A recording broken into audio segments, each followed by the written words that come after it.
varkensvat, dat heeft moedertje natuur je meegegeven. Geniet van je jeugd, want die tijd is zo kort. En er staat in de sterren geschreven.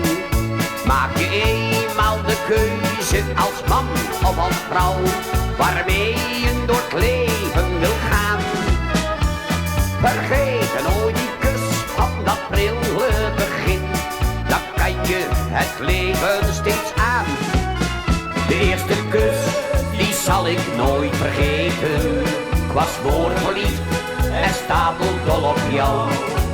Maar bij die ene is het niet gebleven, want later werd je echt voorgoed mijn vrouw.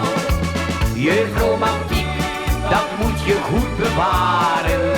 Denk aan het laadje en het bankje in het plantsoen. Het liefdespel met al zijn mooie woordjes. Mijn lieve schat, laat ons dat nog eens doen. Het liefdespel met al zijn mooie woordjes. Mijn lieve schat, laat ons dat nog eens doen.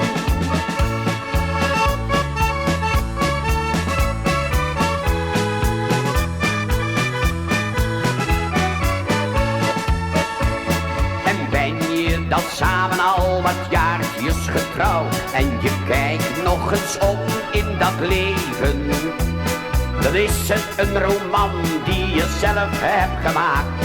Staat diep in twee harten geschreven.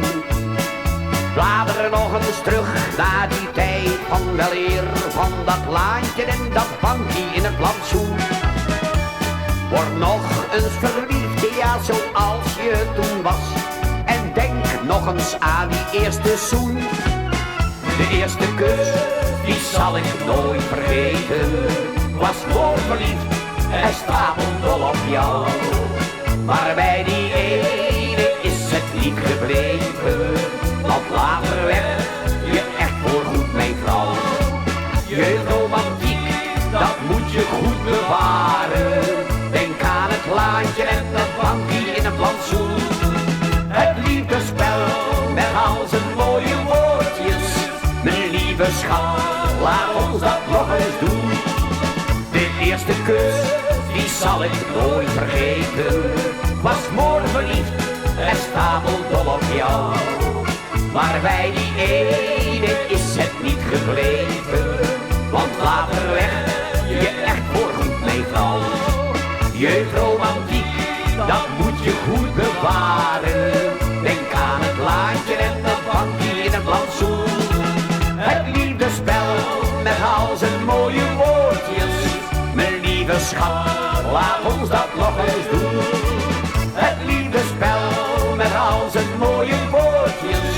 Mijn lieve schat, laat ons dat nog eens doen.